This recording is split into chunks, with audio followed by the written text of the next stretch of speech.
Hey guys, so when I'm tracking drums in the studio, my go-to preamp for my snare drum is a universal audio preamp. It's my 610 or 610B preamp that I have. This is actually the left side of my 6176 channel strip. I just find that either between the coloration that it adds, the way that it affects the transients, something about it, it just gives it a little bit of that kind of studio magic. It really brings to life the sound of my snare. It pairs really well with my snare sound. But I know a lot of you at home may not have access to outboard gear. So what we're going to do today is we're going to do a little bit of a shootout. We're going to compare how the hardware 610B preamp sounds against an emulated version.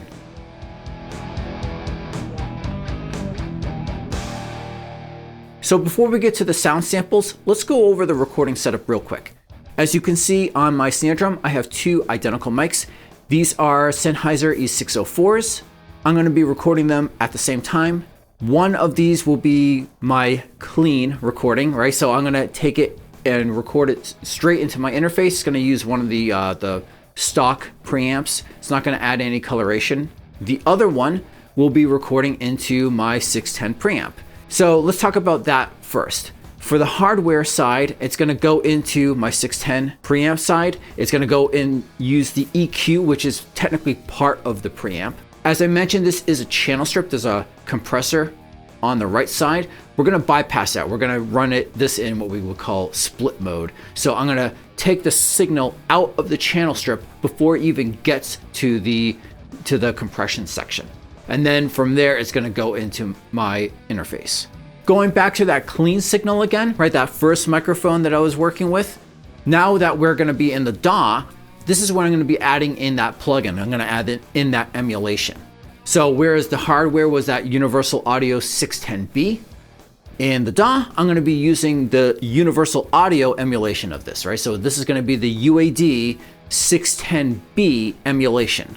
Now I'm going to try to use similar settings here, right? So the same exact EQ settings that I use on the hardware, I'm going to be using the same thing on the emulation. And I'm going to try to use the same sort of, I guess you could say, level and gain structure that I used on the hardware on the emulation as well. Besides this plugin on the snare drum, there will be no other processing, right? So no other EQ, no compression, no reverb, nothing. It's going to be very dry. The only thing I'm going to have in my signal chain is going to be some limiters on my master bus, and that's just so I don't clip the output. In the playback, I'll switch back and forth between the two snare tracks so you can hear the difference between the software version and the hardware version.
So what did you guys think? Did you think that the emulation did a good job of capturing the sonic characteristics of the hardware version? Or did you feel that the hardware just affected the transience or the tone of the snare in a way that the emulation just couldn't do? Let me know your thoughts about this in the comments below. I mean, we can chat about it. I'm putting out other videos like this all the time, right? Other, recording tip videos and drum gear review and lessons and all that good stuff. So if you don't want to miss out on that, then don't forget to subscribe.